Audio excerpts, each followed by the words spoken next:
It is given that a train is running at 30 meter per second in still air. The frequency of locomotive vessel is 50 hertz and the speed of sound is 345 meter per second. The apparent wavelength of sound in front and behind the locomotive are respectively.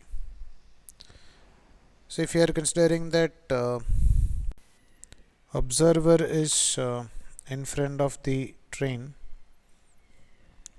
so the situation will be something like this. The source is moving towards the observer with the velocity v, and this observer is at rest.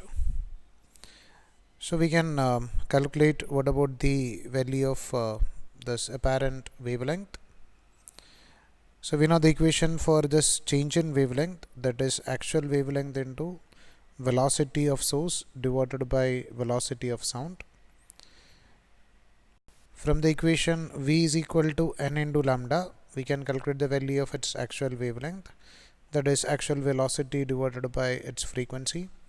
Velocity, it is given that 345 meter per second, and the frequency, it is given that nothing but 500 hertz,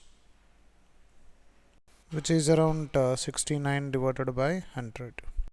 So the value of apparent wavelength or the change in wavelength, we can write 69 divided by 100 into the velocity with which it is moving is given that nothing but 30, and the velocity of wave is around 345.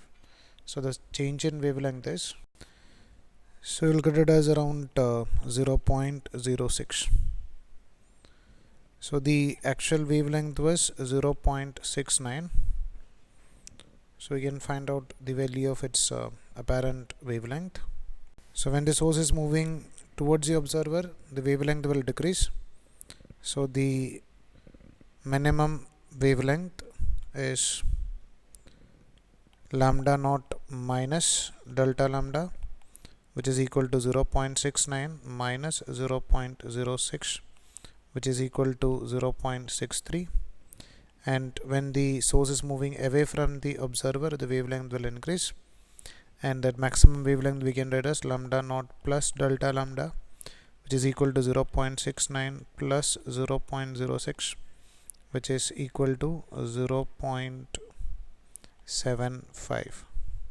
So according to the given option, we can write 0.63 is the minimum and 0.75 is maximum.